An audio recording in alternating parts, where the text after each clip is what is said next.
I wanted to ask if at any point during your writing process or directing, did you consider having a direct interaction with the lead boy character and the two twins, and if they interacted on set off camera? They, no, there was never a moment where I felt like they should ever interact directly. The original script started off with the boy walking down a hallway, and then the two girls at the very end of the hallway, and then the boy looks at them, and then the bell rings and the girls leave.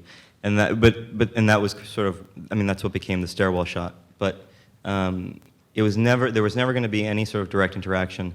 But in real life, Ezra is unstoppable, and he is just full of energy all the time, and he was friends with everybody, and he was great friends with those two girls.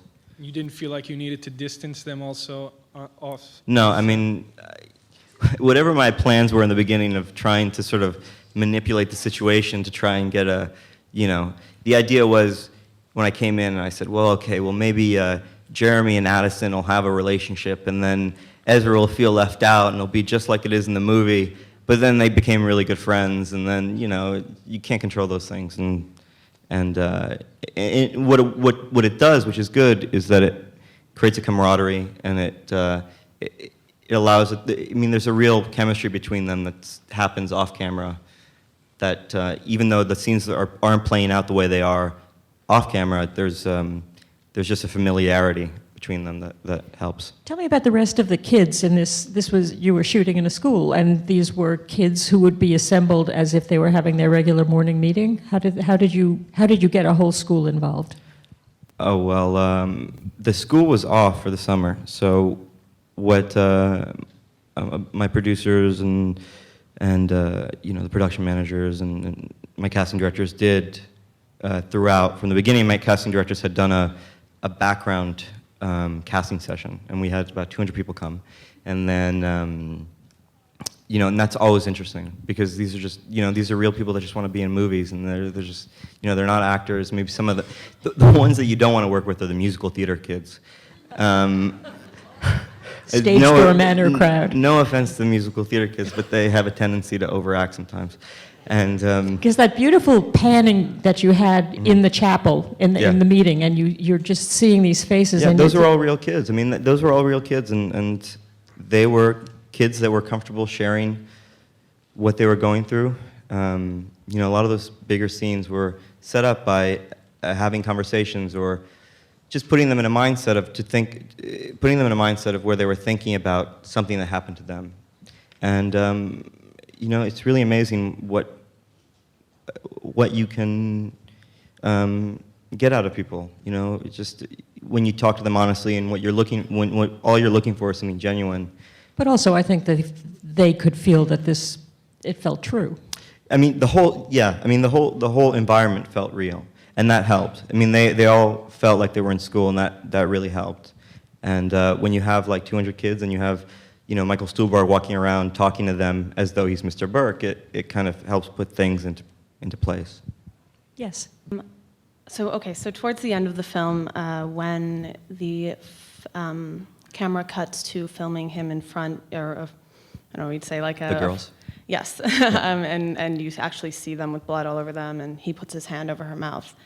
I, as a viewer, am thinking, oh my God, please don't put your hand on her throat.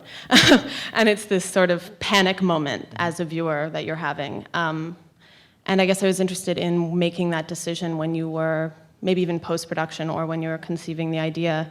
How far were you going to take it? And if you dealt with that issue, and how much, you know, and how you wanted to affect the audience?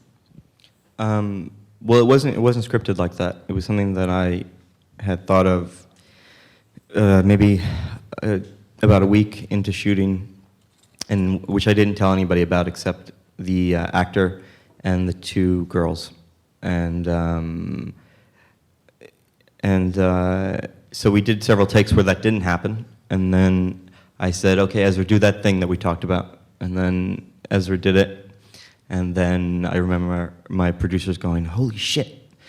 And so that's where it came from, and that's how it happened. The idea for me was always that I don't have an answer about what just happened. I don't know if it really happened or if it happened in his head.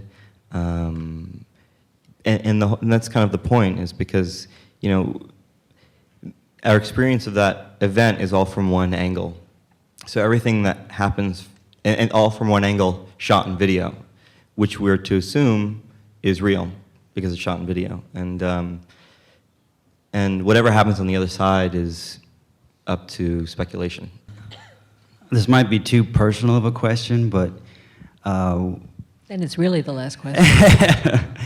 having a nephew that's going to high school right now, and sometimes he confides in me and we talk and he brings up certain issues and I go, whoa, you know, do your parents know this? No. And I feel like, oh man, I'm in this position where I know things, but do you tell the parent, lose the trust of the kid, or do you not say anything?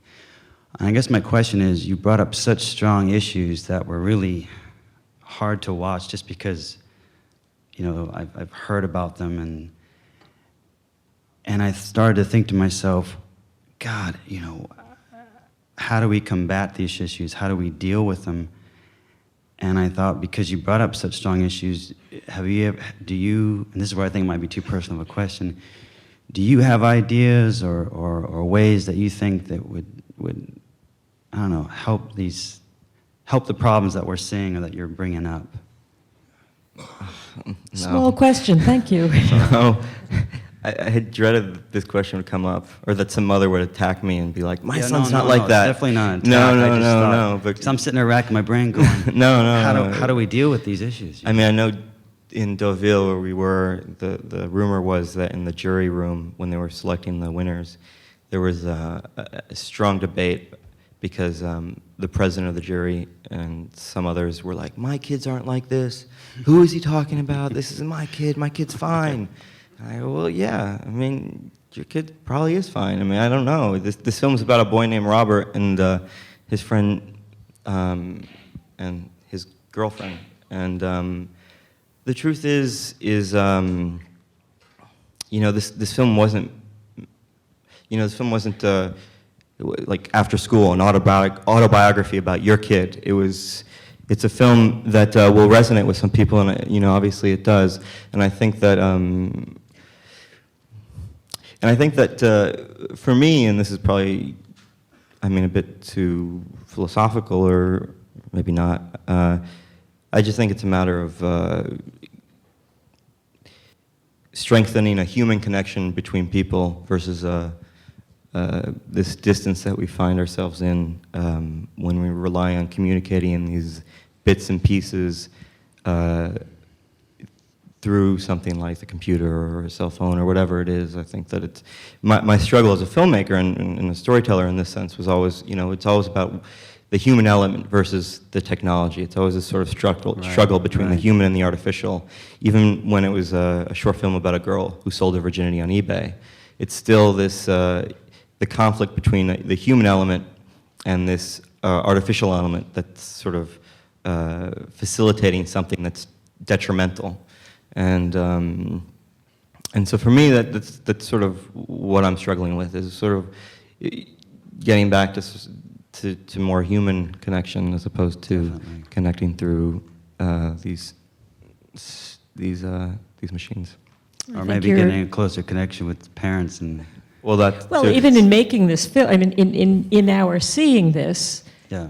then it is put up on screen for us to see what is going on, perhaps for Sure. people who haven't seen what's going on. Yeah, I mean, the film isn't a documentary. It's a version of reality in the same way that any film is a version of reality, in the way that any documentary is just a version of reality, right? Right. So, and it's told through a very particular lens, and if anything, the only thing that excites me is that maybe people leave a film and they start a dialogue. Oh yeah, I got a major one. Cool, and that's it. And hopefully my next film will be about. Well, what I'm hoping is that my next film's about parents and their kids in a more direct way. Well, I think we should all Thank be you very going and much having a for dialogue answering now. that. Thank you so much for coming.